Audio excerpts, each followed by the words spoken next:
Hello everyone, ఇలాంటి videos మీకు ముందుగా కావాలి అనుకుంటే మా ఛానల్ని సబ్స్క్రైబ్ చేసుకొని పక్కనే ఉన్న బెల్ ఐకాన్ని క్లిక్ చేయండి. అప్కమింగ్ రివ్యూలోకి వెళ్ళిపోదాం. ఎపిసోడ్ స్టార్ట్ అవ్వగానే మహేంద్రకి ఫణీంద్ర కాల్ చేస్తారు. ఇప్పుడు అనుపమకి ఎలా ఉంది, తను బానే ఉన్నారా అని క్షేమ సమాచారాలు కనుక్కుంటూ ఉంటారు ఫణీంద్ర. పర్లేదన్నయ్య, ఇప్పుడు తనకి బానే ఉంది. అయినా అనుపమకి మను కొడుకవడం ఏంటి, నాకేమీ అర్థం కావటం లేదు అని అంటారు ఫణీంద్ర. అవునన్నయ్య, ఇవాళ మాకు ఆ విషయం తెలిసింది. ఈ విషయంపై అనుపమని ఇంకా ఎక్కువగా మేమేమీ అడగటం లేదు. డాక్టర్స్ తనకి రెస్ట్ కావాలని చెప్పారు అని అంటారు మహేంద్ర. దేవయాని ఫోన్ తీసుకుంటుంది. హలో మహేంద్ర, ఇప్పుడు ఎలా ఉంది? అనుపమకి టాబ్లెట్లు ఇస్తున్నారా, కరెక్ట్గా ఫుడ్ పెడుతున్నారా, అన్నీ చూసుకుంటున్నారా అని ఓవర్గా యాక్ట్ చేస్తూ ఉంటారు దేవయాని. మహేంద్రకి చాలా ఇరిటేటింగ్గా అనిపిస్తుంది. వదిన గారు, అనుపమని చూసుకోవడానికి మేమందరం ఉన్నాం. మీకు అనుపమపై అంత ప్రేమాభిమానాలు ఎక్కువైపోతే మీరు కూడా హాస్పిటల్కి రండి, వచ్చి తన్ని చూడండి. అంతేకాని ఫోన్లో క్షేమ సమాచారాలు ఇంత లోతుగా కనుక్కోవాల్సిన అవసరం లేదు కదా అని అంటాడు మహేంద్ర. దేవయాని మహేంద్ర మాటలకి ఒక్కసారిగా సైలెంట్ అయిపోతుంది. వెంటనే ఇంకా ఫణీంద్ర ఫోన్ లాక్కుంటారు. దేవయాని అంతేలే, అలానే మాట్లాడుతుంది. మీరు జాగ్రత్త మహేంద్ర, అనుపమని మన ఇంటికి తీసుకురావచ్చు కదా అని అంటారు ఫణీంద్ర. లేదన్నయ్య, తనని మను వాళ్ళ ఇంటికి తీసుకువెళ్తానన్నాడు అని అంటారు మహేంద్ర. సరే మహేంద్ర, వీలు చూసుకొని మేము కూడా ఒకసారి అక్కడికి వస్తామని చెప్పి కాల్ కట్ చేస్తారు ఫణీంద్ర. ఇది ఇలా ఉండగా ఈవినింగ్ అవుతుంది. అనుపమని డిశ్చార్జ్ చేసి మను తన ఇంటికి తీసుకువెళ్తారు. ఏంజెల్ అనుపమని దగ్గరుండి అంతా చూసుకుంటూ ఉంటుంది. మహేంద్ర ఏంజెల్ అండ్ అనుపమ వైపు చూస్తూ ఉంటారు. అనుపమ, ఇప్పుడు నీకు ఎలా ఉంది అని అడుగుతారు. పర్లేదు మహేంద్ర అని అంటుంది అనుపమ. సరే, చాలా టైం అయింది, మేము బయలుదేరుతాం అని వసుధార అండ్ మహేంద్ర ఇద్దరూ వెళ్ళబోతూ ఉంటారు. మహేంద్ర అని అంటుంది అనుపమ.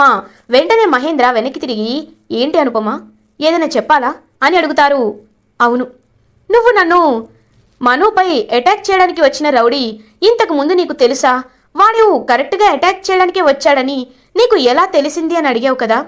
వాడు నాకు ముందే తెలుసు అని అంటుంది అనుపమ. ఎలా తెలుసు అని అడుగుతారు వసుధార. ఆ రోజు రిషి వసుధార వైజాగ్లో ఎంజాయ్ చేస్తున్నప్పుడు కూడా వీడే కత్తితో రిషిని అటాక్ చేయబోయాడు. అప్పుడు నేను వాడిని అడ్డుకున్నాను అని అంటారు అనుపమ. గుర్తు చేసుకుంటుంది వసుధార. ఒకసారి ఇంకా అలా రిషి అండ్ వసుధార ఇద్దరు హ్యాపీగా టైం స్పెండ్ చేస్తున్నప్పుడు ఇంకా అనుపమ ఎప్పుడైతే వాళ్ళకి పరిచయం ఫస్ట్ టైం అవుతుందో ఆ విషయాన్ని గుర్తు చేసుకుంటుంది వసుధార. అవును మావయ్య, వాడే వీడు అని అంటుంది అనుపమ. అన్నట్లే వసుధార కూడా. ఇంకా వెంటనే మహేంద్ర ఆలోచనలో పడతాడు. మహేంద్ర, వాడు ఖచ్చితంగా ఏదో ఉద్దేశంతోనే ఇక్కడికి వచ్చాడు అని అంటుంది అనుపమ. అనుపమ, నువ్వేమీ బాధపడద్దు, నేను ఇప్పుడే ముక్కులతో మాట్లాడతాను. వాడు ఎక్కడ ఉన్నా వాడిని వెతికి తీసుకువెళ్ళి జైల్లో వేయమని చెప్తాను అని వసుధార అండ్ మహేంద్ర ఇంకా ఇంటికి బయలుదేరతారు. ఇది ఇలా ఉండగా మను ఒంటరిగా ఆలోచిస్తూ ఉంటాడు. అనుపమ తనకి అడ్డు వచ్చిన విషయం, అనుపమని తను అమ్మా అని అరిచిన విషయం, ఇవన్నీ గుర్తు చేసుకుంటూ మను చాలా అంటే చాలా బాధపడుతూ ఉంటారు. అదే టైంకి ఇంకా ప్లేట్లో ఫుడ్తో ఏంజెల్ మను దగ్గరికి వెళ్తుంది. మను అని పిలుస్తుంది. ఇంకా వెంటనే కన్నీళ్లు తుడుచుకొని మను, ఏంటి ఏంజెల్ అని అంటాడు. మార్నింగ్ నుంచి నువ్వు ఏమీ తినలేదు, కనీసం భోజనమైనా తిను మను అని అంటుంది ఏంజెల్. లేదు, నాకు ఆకలిగా లేదు అని అంటారు మను. ఆకలిగా లేదంటే ఎలా? నువ్వు అత్తయ్యని ఎంత ప్రేమగా చూసుకునేవాడివో, అత్తయ్య అంటే నీకు ఎంత ప్రాణమో నాకు చాలా బాగా అర్థమైంది. నీలాంటి వారు ఉండడం చాలా రేర్ మను. నువ్వు అత్తయ్యని ఇంత ప్రేమిస్తున్నావు కాబట్టే తనకి కొంచెం గాయమైనా నీ మనసు తట్టుకోలేకపోయింది, నీ మనసు చలించిపోయింది. కాబట్టి తన్ని నువ్వు బాగా చూసుకోవాలని నువ్వు కోరుకుంటున్నట్టే తన్ని బాగా చూసుకోవాలి అంటే, నువ్వు అత్తయ్యని బాగా చూసుకోవాలంటే ఖచ్చితంగా నువ్వు టైంకి భోజనం చేయాలి రామను అని ఇంకా భోజనం తినిపిస్తుంది ఏంజెల్. ఏంజెల్ వైపు చూస్తూ ఉంటాడు మను. కానీ మనుకి అనుపమ తనకి తినిపిస్తున్నట్లే అనిపిస్తుంది. ఇంకా అలా ప్రేమగా ఏంజెల్ వైపు చూస్తూ అనుపమ అనుకొని భోజనం చేస్తూ ఉంటాడు మను. ఇదంతా దూరం నుంచి ఇంకా అనుపమ వాళ్ళ పెద్దమ్మ చూస్తూ ఉంటారు. అయినా ఏంజెల్ మను ఇంత దగ్గర అవ్వడం ఖచ్చితంగా అనుపమ మంచికే అన్నకు అనిపిస్తుంది అని హ్యాపీగా ఫీల్ అయ్యి ఇంకా అనుపమ దగ్గరికి వెళ్తారు అనుపమ వాళ్ళ పెద్దమ్మ. అనుపమ చాలా బాధపడుతూ ఉంటుంది. ఏంటి అనుపమ, ఎందుకు బాధపడుతున్నావు అని అడుగుతారు అనుపమ వాళ్ళ పెద్దమ్మ. తప్పు చేసావు పెద్దమ్మ, చాలా పెద్ద తప్పు చేశావు. నేను ఎప్పుడైతే ఇన్ని రోజులు ఈ విషయాన్ని ఎవరికీ తెలియకూడదనుకున్నాను, ఎంత దాచిపెట్టాలి అని అనుకున్నానో ఒకే ఒక్క పిలుపుతో నేను ఇన్నాళ్ళు దాచిన రహస్యమంతా బయటపడిపోయింది. వీడు కాలేజ్కి రావడం వల్లే, కాలేజ్లో బోర్డు మెంబర్గా జాయిన్ అవ్వడం వల్లే, కాలేజ్లో పోస్టర్లు అంటించడం వల్ల, నేను వాడిని కొట్టడం వల్ల, తిట్టడం వల్ల, వాడు బయటికి వెళ్ళడం వల్ల, రౌడీ వాడిని అటాక్ చేయడం వల్లే కదా నేను ఇన్నాళ్ళు దాస్తున్న నిజం బయటపడింది. అయినా ఎందుకు ఎందుకు పెద్దమ్మ, వీడు ఎందుకు ఇలా తయారవుతున్నాడు? నీకొక విషయం తెలుసా? వసుధార వాడు క్లోజ్గా ఉన్నట్టు పోస్టర్లు వేయించాడు. పోస్టర్లు వాడి క్యాబిన్లో కనబడ్డాయి. ఒకవైపు నా కొడుకు ఇంత పని చేయడు అని ఎంతో బాధపడుతున్నాను, ఇంకొక వైపు వాడసలు ఎందుకు ఇలా అవుతున్నాడు అని ఆందోళన పడుతున్నాను. నా ప్రశ్నలకి సమాధానం నాకు దొరకటం లేదు పెద్దమ్మ అని అంటుంది అనుపమ.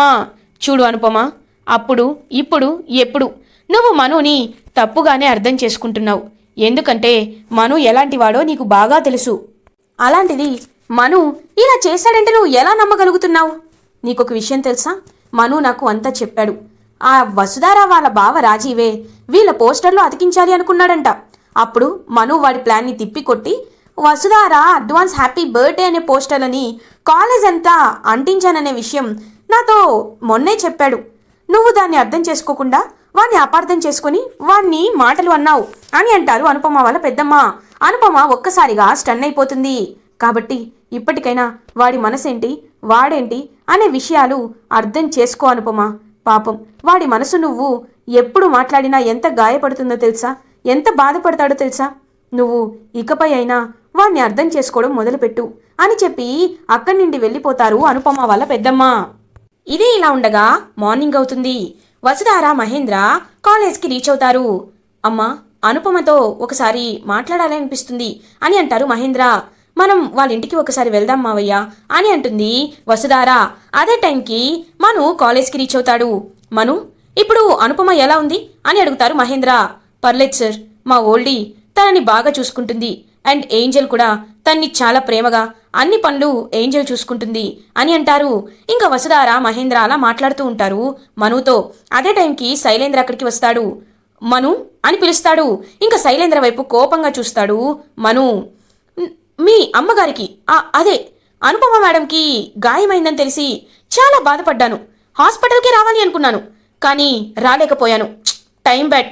కొన్ని గాయాలు కొంతమందికి అవ్వాలనుకుంటాం, కానీ అవి వేరే వాళ్ళకి అవుతూ ఉంటాయి. సర్లే, ఎన్నెన్నో అనుకుంటాం, అన్నీ జరుగుతాయా ఏంటి అని చెప్పి అక్కడి నుండి వెళ్ళిపోవాలనుకుంటాడు శైలేంద్ర.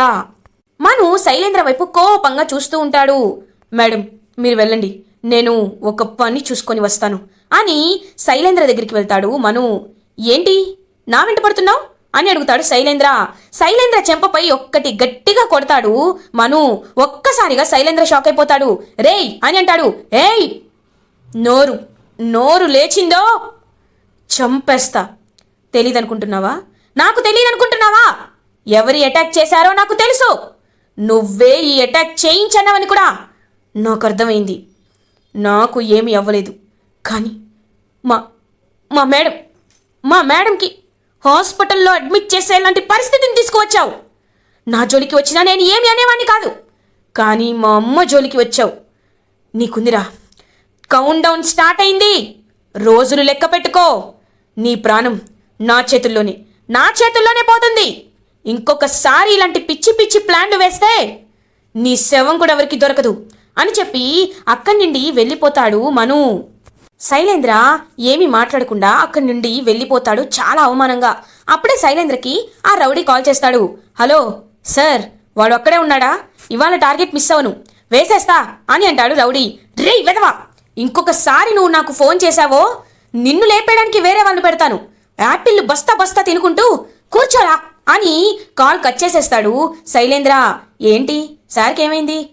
మూడ్ బ్యాడ్ అనుకుంటా, తర్వాత ఫోన్ చేస్తాలే అని యాపిల్ తింటూ ఉంటాడు ఆ రౌడీ. ఇది ఇలా ఉండగా బోర్డ్ మీటింగ్ కండక్ట్ చేస్తారు వసుధార, మను, ఏంజల్ వీళ్ళందరూ ఇంకా అక్కడికి బోర్డ్ మీటింగ్కి అయితే వస్తారు. అప్పుడే ఇంకా వసుధార ఒక అనౌన్స్మెంట్ చేస్తుంది. అనుపమ మేడంకి ఒక అనుకోని పరిస్థితుల వల్ల కొన్ని హెల్త్ ఇష్యూస్ రావడంతో మిషన్ ఎడ్యుకేషన్ ప్రాజెక్ట్ లీడర్గా, మిషన్ ఎడ్యుకేషన్ హెడ్గా మను గారిని నేను అపాయింట్ చేస్తున్నాను అని అంటుంది వసుధార. బోర్డ్ మెంబర్స్ అందరూ క్లాప్స్ కొడతారు. అనుపమ మేడం గారు ఇక్కడ లేరు. వారి తరపు ఈ బాధ్యత తీసుకోవడం నాకు చాలా హ్యాపీగా ఉంది. ఖచ్చితంగా మిషన్ ఎడ్యుకేషన్ని ముందుకు నడిపించడానికి నా శక్తి మేరకు నేను కృషి చేస్తాను. ఖచ్చితంగా మీరందరూ నమ్ముతున్నట్లే నేను మిషన్ ఎడ్యుకేషన్ని వేరే లెవెల్కి ఇంకా అంచెలంచెలుగా ఎదగడానికి కృషి చేస్తాను అని అంటారు మను. ఇంకా బోర్డ్ మెంబర్స్ అందరూ కూడా చాలా హ్యాపీగా ఫీల్ అవుతారు. మను బోర్డ్ మీటింగ్ తర్వాత అలా బయటికి వస్తాడు. ఏంజెల్ మను దగ్గరికి వెళ్తుంది. మను కంగ్రాచులేషన్స్ అని కంగ్రాట్స్ చెప్తుంది. దేనికి అని అంటాడు. అదేంటి, మిషన్ ఎడ్యుకేషన్ ప్రాజెక్ట్ హెడ్ అయ్యావు కదా అందుకే అని అంటారు. ఈ కంగ్రాట్స్ ఇప్పుడు కాదు, నేను ఏదైనా సాధించిన తర్వాత నాకు చెప్పు ఏంజెల్ అని అంటాడు మను. అబ్బా నువ్వొకడివి, ఎప్పుడు రిషిలానే మాట్లాడతావేంటి? అయినా నువ్వు మంచి పనులు చేస్తున్నప్పుడు మంచిని కూడా గుర్తించాలి. మంచిగా ఎవరైనా పొగుడుతుంటే విని ఆస్వాదించాలి. పొగడ్తలు నచ్చవంటావు, ఎప్పుడు సీరియస్గా ఉంటావు. అమ్మ ప్రేమ ఎంత ఉన్నా లోపలే దాచుకుంటావు. నీకు రిషికి చాలా పోలికలున్నాయి అని అంటుంది ఏంజెల్. మను సైలెంట్గా ఉంటారు. సరే సరే, ఈ సైలెన్స్ నేను భరించలేను, రా కాఫీకి వెళ్దాం అని అంటుంది. కాఫీకా అని అంటాడు. అయితే లంచ్కి వెళ్దాం, ఏదో ఒకటి. నీతో టైం స్పెండ్ చేస్తే నాకు హ్యాపీగా అనిపిస్తుంది, రా మను వెళ్దాం అని ఇంకా మనుని తీసుకొని వెళ్తూ ఉంటుంది ఏంజెల్. ఇదంతా వసుధార దూరం నుంచి గమనిస్తూ ఉంటుంది. ఏంజెల్ మను గారిని ఇష్టపడుతుంది. ఆ విషయం చాలా క్లియర్గా అర్థమవుతుంది. మను గారు కూడా ఏంజెల్ ఇష్టమే అనుకుంటున్నాను. ఎందుకంటే ఏంజెల్ ఏం మాట్లాడినా ఏం చేసినా మను గారు ఏమీ అనటం లేదు. కాబట్టి అనుపమ మేడం హ్యాపీగా ఉండాలన్నా, అందరూ హ్యాపీగా ఉండాలన్నా, నిజాలు ఇంకా తెలియాలి అన్నా ఈ విషయాన్ని వెంటనే ఇంట్లో చెప్పి మను గారికి ఏంజెల్కి పెళ్లి చేయాలి అని మనసులో అనుకుంటుంది వసుధార. ఇది ఇలా ఉండగా శైలేంద్ర మను వాళ్ళ ఇంటి దగ్గరికి వెళ్తాడు. ఖచ్చితంగా వీడికి ఏదో రహస్యం ఉంది, అది ఏంటి అనేది నేను తెలుసుకోవాలి. కానీ ఎలా తెలుసుకోవాలి అని ఆలోచిస్తూ ఉంటాడు శైలేంద్ర. అదే టైంకి అక్కడ మహేంద్ర కనబడతారు. రే నువ్వేంటిక్కడా అని అడుగుతారు మహేంద్ర. ఏం లేదు బాబాయ్ అని అంటాడు శైలేంద్ర. చూడు, ఇప్పటి వరకు ఆ రౌడీ ఎవరు అనేది ఎవ్వరికీ తెలియలేదు. కానీ అప్పుడు రిషి వాళ్ళని అటాక్ చేసిన రౌడీ, ఇప్పుడు మనుని అటాక్ చేసిన రౌడీ ఒక్కరే అనే విషయం మాత్రం తెలుసుకున్నాను. ఒకవేళ వాడి వెనకాల నువ్వే ఉన్నావని తెలిసిందో అని అంటారు మహేంద్ర. ఇంకా తడబడుతూ ఉంటాడు శైలేంద్ర. ఇంకొకసారి ఎవ్వరి జోలికైనా వస్తే నేను ఊరుకునేదే లేదు, పో ఇక్కడి నుండి అని ఇంకా అనుపమ వాళ్ళ ఇంటికి వెళ్తారు మహేంద్ర. వాము, ఇప్పుడు ఎలాంటి ప్లాన్స్ చేయకూడదు. ఏ ఒక్క ప్లాన్ చేసినా ఖచ్చితంగా దొరికిపోతాను. కొద్ది రోజులు అన్నీ చూస్తూ సైలెంట్గా ఉండాల్సిందే అని చెప్పి అక్కడి నుండి వెళ్ళిపోతాడు శైలేంద్ర. ఇది ఇలా ఉండగా అనుపమ జ్యూస్ తాగుతూ ఉంటుంది. అదే టైంకి డోర్ నాక్ అయిన సౌండ్ వినపడుతుంది. ఎవరా అని అనుపమ వాళ్ళ పెద్దమ్మ వెళ్ళి డోర్ ఓపెన్ చేసేసరికి అక్కడ విశ్వనాథం ఉంటారు. ఒక్కసారిగా షాక్ అయిపోతుంది అనుపమ. డాడీ అని అంటుంది. అమ్మా అనుపమ, ఎలా ఉన్నావు అని అడుగుతారు. నేను బానే ఉన్నాను డాడీ, మీరిక్కడ అని అడుగుతుంది. అదేంటమ్మా వసుధారా, నీకు విషయం చెప్పలేదా అని అంటారు. అప్పుడే ఇంకా వసుధార మహేంద్ర ఇంటికి రీచ్ అవుతారు. ఏంజెల్ అండ్ మనుకు కూడా కాల్ చేస్తుంది వసుధార ఇంటికి రమ్మని చెప్పి. అమ్మా వసుధార, ఎలా ఉన్నావమ్మా, నిన్ను చూసి చాలా రోజులైంది అని అంటారు విశ్వనాథం గారు.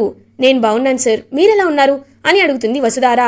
బాగున్నానమ్మా, కాకపోతే రిషి కనిపించలేదనే మీరు ఎంతలా బాధపడుతున్నారో నేను అర్థం చేసుకోగలను. త్వరలోనే ఖచ్చితంగా రిషి నిన్ను తిరిగి చేరుకుంటాడు, నాకు ఆ నమ్మకం ఉంది అని అంటారు విశ్వనాథం. ఇంకా హ్యాపీగా ఫీల్ అవుతుంది వసుధార. డాడీ మీరిక్కడికి అని అంటుంది అనుపమ. అదే విషయం చెప్తున్నాను.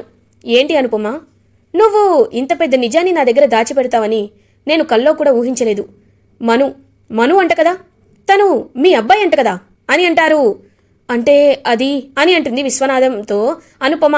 అదే టైంకి మను అండ్ ఏంజెల్ ఇంటికి వస్తారు. తాతయ్య అని అంటుంది ఏంజెల్.